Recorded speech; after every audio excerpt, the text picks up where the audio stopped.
창세기 37장 11절부터 24절을 가지고 말씀드리겠습니다. 요셉의 꿈 이야기를 듣고 아버지와 형들은 마음이 달랐습니다. 11절에 아버지는 그 말을 마음에 두었다고 했습니다. 아버지 야곱은 요셉의 형들과는 달랐습니다. 요셉이 인물이 될 것을 아버지 야곱이 짐작했습니다. 언젠가 이루어질 것이라고 생각했습니다. 그러나 일체 그런 점은 말하지 않았습니다. 오직 마음속에만 간직해 두었습니다. 11절에 그의 형들은 그를 시기하였지만 이라고 했습니다. 사촌이 논을 사면 배가 아픕니다. 형제라도 잘 되는 것은 싫습니다.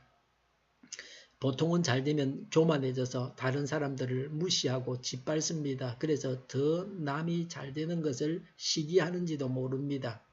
요셉이 진짜 인물이 될까 해서 형들은 벌써부터 시기했습니다. 그래서 이후에 요셉을 죽이려고 합니다.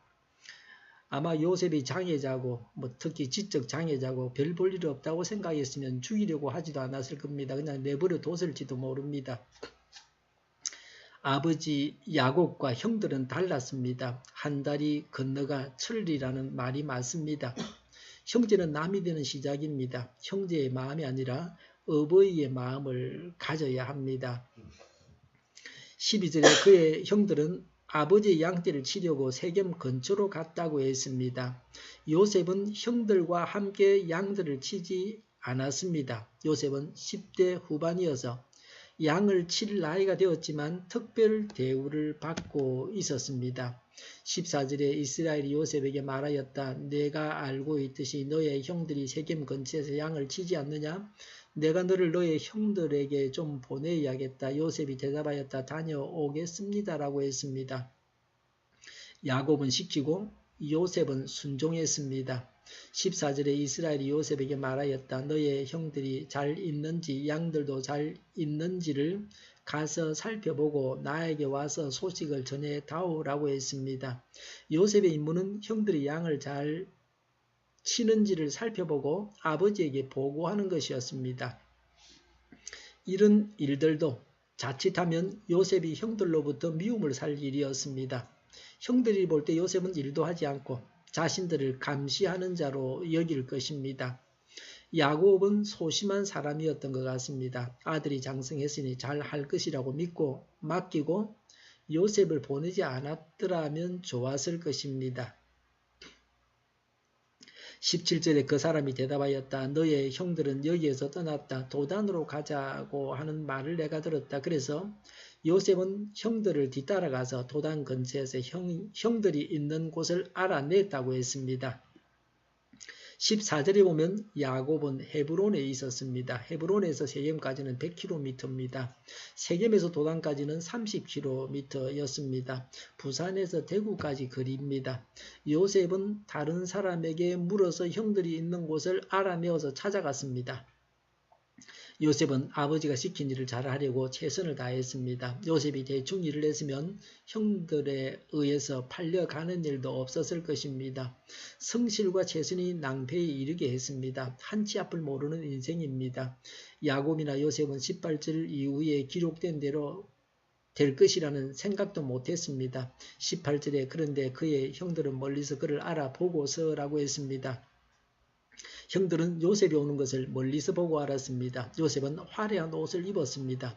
일하지 않는 사람이 입는 옷입니다. 장차는 아버지의 재산을 상속받는 자라는 것을 나타내는 옷을 입었습니다. 18절에 그를 죽여버리려고 그가 그들에게 가까이 오기 전에 음모를 꾸몄다고 했습니다. 형들은 요셉을 죽이기로 작당을 했습니다. 형들의 마음이 하나가 되었습니다. 19절에 그들은 서로 마주 보면서 말하였다. 야, 저기 꿈꾸는 녀석이 온다고 했습니다.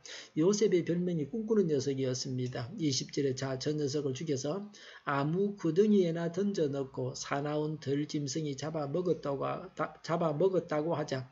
그리고 그 녀석의 꿈이 어떻게 되나 보자라고 했습니다.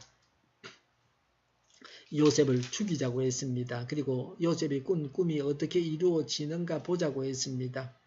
당장 죽여서 요셉을 끝장내겠다고 하는 것입니다.